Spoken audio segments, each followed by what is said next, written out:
What's up, guys? I'm at Combo Breaker. So right when I walked in, it was really cool to see in the line just Reptar on the art for Combo Breaker. That was really sick to see. And just waiting in line, just looking at all the characters, seeing Cloud and everybody else too, just next to Reptar was, I don't know, it was just cool to see. And after that, signing in, I went to get a really cool button that said Dr. Diet Bitch Cherry. And I just had to buy it, cherry anything is always cool to see, so I had to buy it, And then I just took a selfie, sat down and watched some good ass Tekken, so that was pretty fun. It wasn't too packed the day one, in that morning, so everybody's still coming in, flying in, wherever. And so I was just chilling, watching some good Tekken, learning about the game, joking with my friend, watching, not understanding a single bit of it, mind you, but I tried.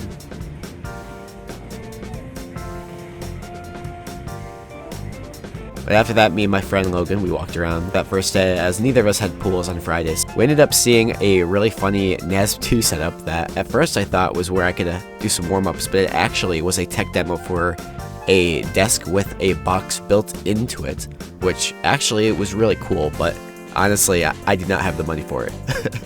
But it is pretty cool, I won't lie. We decided to get some food, so we went to this really nice burger place, and dude, I got the nicest burger with a nice fried egg on it, and I always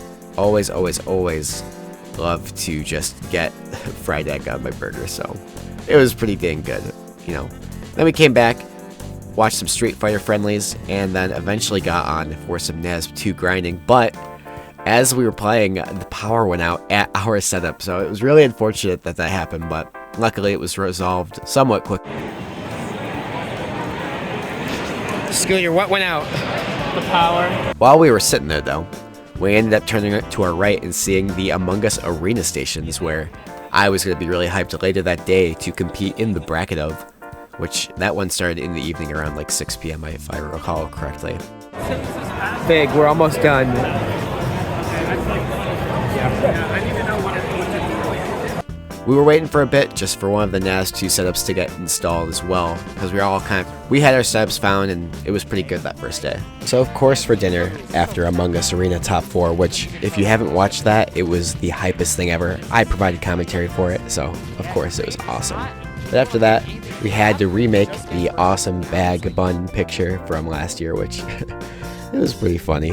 I ended up getting that again, and it always baffles people, but ironically, I got fooled as well, and a little confused, because when I got mine, I realized that Matador also has gluten intolerance.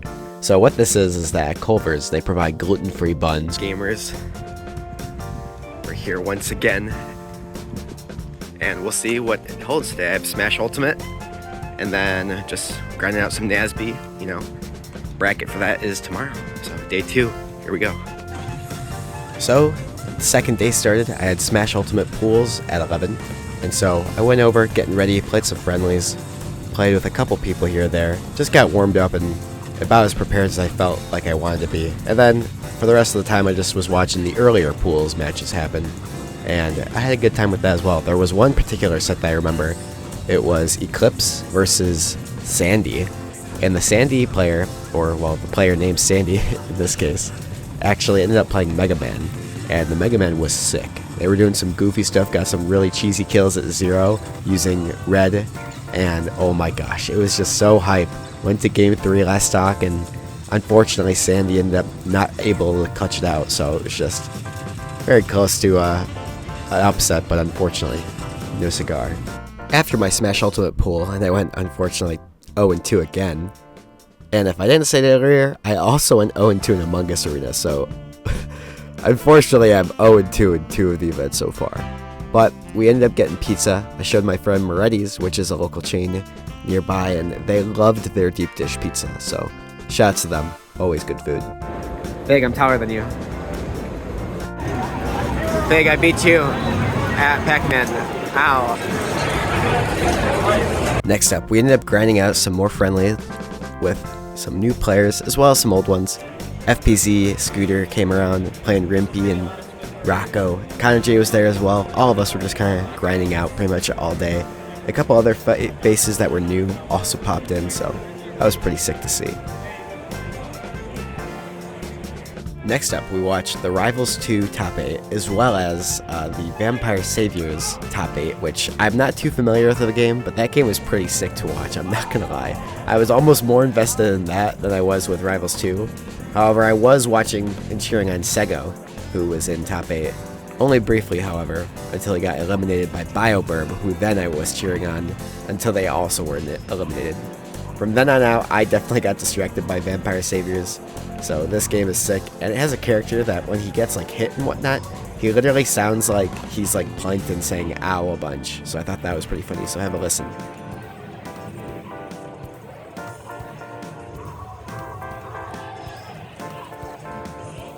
So unfortunately this clip had no audio, but pretty much what I was talking about here, if I remember correctly, was just day 3, you know. I got here around like 9 in the morning-ish. Just ready to see how my Nickelodeon All-Star Brawl 2 pool would be, because I was also competing in it, and I was also helping as a bracket organizer, so I wanted to make sure I was on time early and both warmed up for NASB and just aware of like how the process worked and everything, because it was still new territory for me. But when I got there, we ended up finding out that due to the Rivals 2 pools last night, the PS5s that we had been warming up and using that would be also used for bracket were ended up moved around, and so we were trying to find them, me and a couple of the organizers of Combo Breaker, Ben and Rick was also helping us here or there, but it was really stressful because pools started at 11 and I was looking for about an hour for the PS5 that we were looking for, and luckily we found it. So we had 4, and unfortunately it was very nerve-wracking at first, but I think it made the experience much better because we actually had plenty of setups, you know, and so that was really great to see. We had 4 setups for NASB2. Everybody was grinding on, getting used to it, and around 11 we were able to start that first pool, and it worked out really well.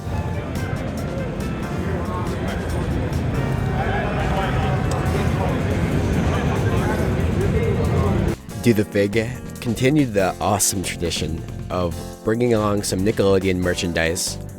And this time it was a painting of Squidward's Bold and Brash painting from the beloved Bold and Brash episode, the art episode. And as well as that's Squidward's strongest version of his side special, so really funny to see it here. But every year we have a NASB event and Fig's there. He brings this like merchandise, whether it's this or something else. Like last year he brought the Pettered Toast cereal, and we all sign it. Everybody who registered for the bracket or was involved in some way signs it, and this is a picture of when I signed it, but there was quite a few more signatures on there when it finished. I wish I'd gotten a full picture of it, but it's always an awesome tradition to just include everyone, so it's so cool to see. So I quickly got a quick snap of Connor J and Mador getting ready for their set, which that was pretty crazy to see, you know, those two demons fighting each other this early in a bracket. But it wasn't even that early. It was, I believe, to get to top 8, top 12 winner side, something like that. I think top 12. And so Mador, on that flip side, having to fight against Connor J, who I believe ended up defeating him. And then here's a quick shot of me just going through the bracket, working on the top 8, top 12 part of the bracket that started around 3 p.m. We had about an hour to finish this portion to get to that 4 p.m. top 8 stream, so it was really cool to see players like Tessie make it to the top 12, Elias, the awesome Garfield player, make it, as well as Do the Fig, Arachnite, who made it to placing 9th. Fig getting in the top 8 was so sick to see, as well as Matador being defeated or winning against Sparks, which was also pretty crazy. We're here. Scooter. What's up? We're here. That's right. Hey, this is surreal. We're commentating top 8, baby. Look at all these fancy laptops and computers. I know. Honestly, one thing I haven't seen Sego do too much today has been that air dodge up. He used every single resource he had just to delay and make FPZ unaware, but this is bad. Oh, that's it! And FPZ closes it out 3-0 the wall himself. And he popped off. Yeah, looking up. well deserved. Oh, yep, he's saying it. Oh, he did that 3-0 30. 3-0 Sego. That is Shutting huge. everybody up, saying, it's me. Yeah.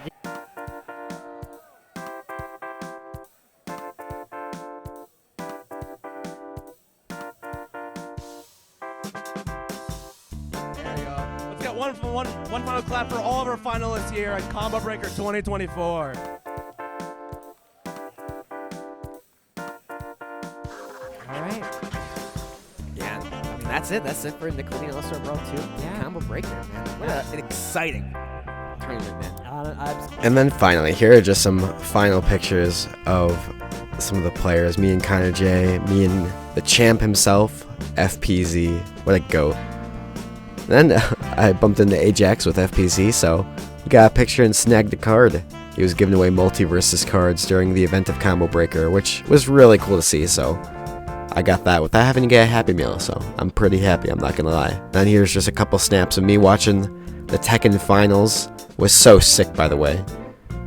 And then here's one last shot just of all the organizers and volunteers who came and helped make the event possible, you know, so shoutouts to all of us. We all did our part, and I think overall the event was a pretty good success. So I'm happy to be included.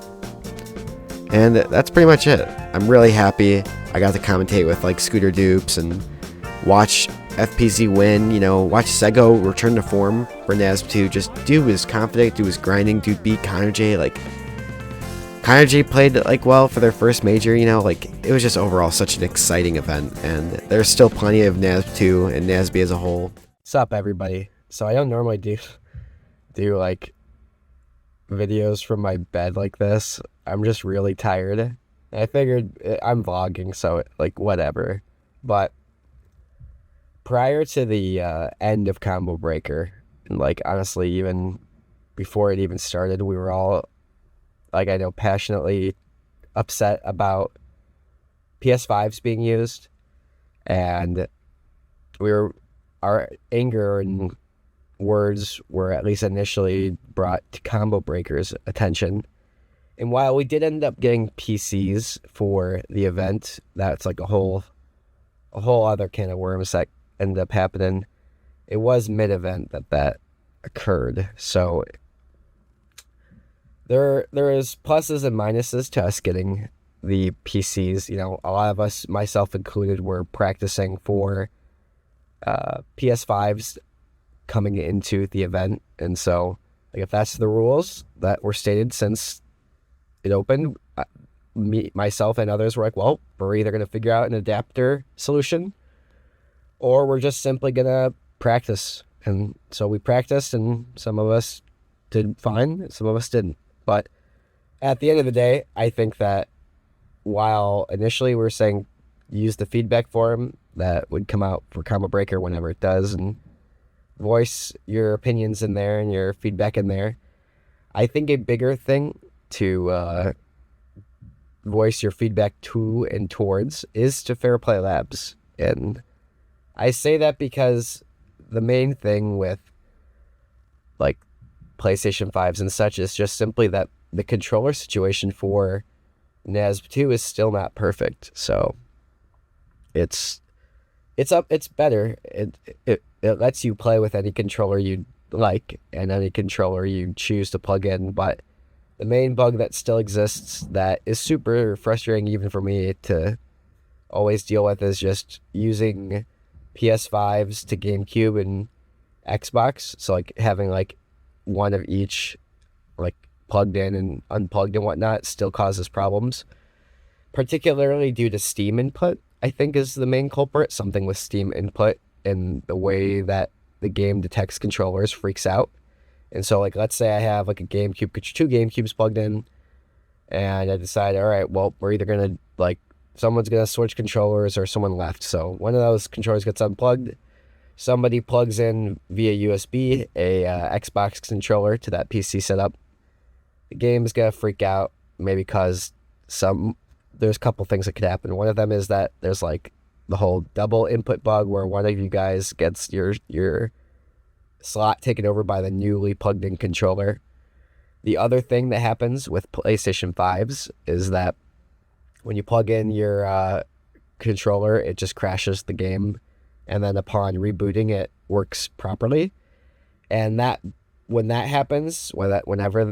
that happens, it's always a big deal because that slows down production, it slows down the bracket, right?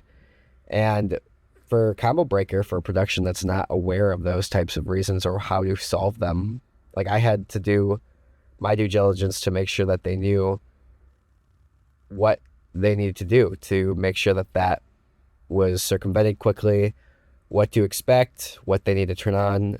I also just reassured them that the players coming up here knew what needed to be done for the most part, and I hope that they did, because obviously I was in commentary, so I couldn't help, I couldn't leave to go help them. It's not like a local where I'm just sitting there, and it's stuff like that. There are reasons for consoles being chosen over PC.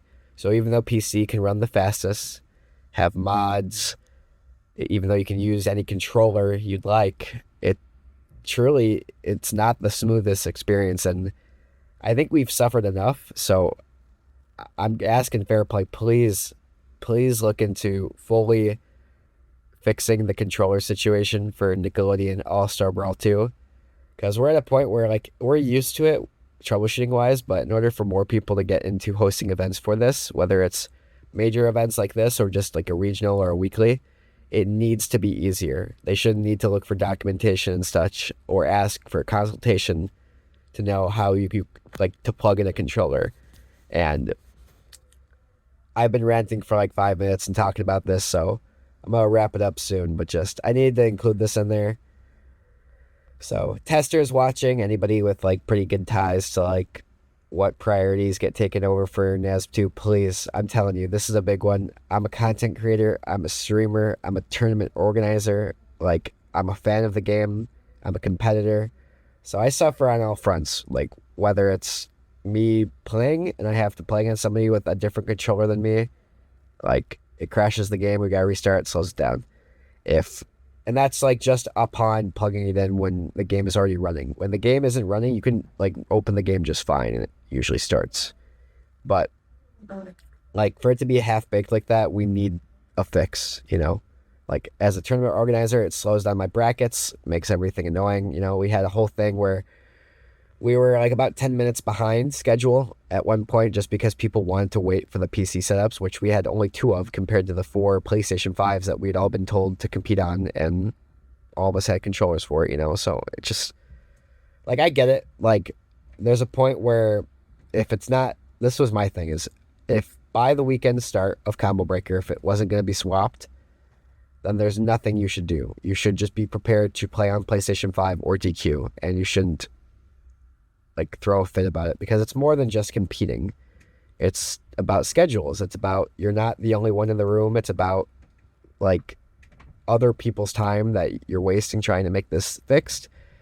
It's about people's feet you're stomping on and potentially getting in trouble and stuff like that. So it's just not, at some point the fight isn't worth it, and it doesn't become about like the controllers anymore. It becomes about getting in like your way, and that's not right. Like obviously, like as an organizer, I try to get the best experience for people, and there definitely was controversy about like that whole thing, so I apologize for those who experienced both ends of it, but I appreciate the help that the Combo Breaker team did on all parts. So seriously, thank you guys so much for having our event and like doing everything you did to make the experience this weekend amazing. So you've made me very happy. I appreciate you guys so much. For all who watched the tournament live, I hope you liked my commentary. Feel free to leave some comments below about what you saw and what you liked about it. So I really appreciate it. I'm really tired, so I'm gonna head to Scrim's Esports Center and play some Nick Brawl too, but I'll see y'all later. Like and subscribe. Bye.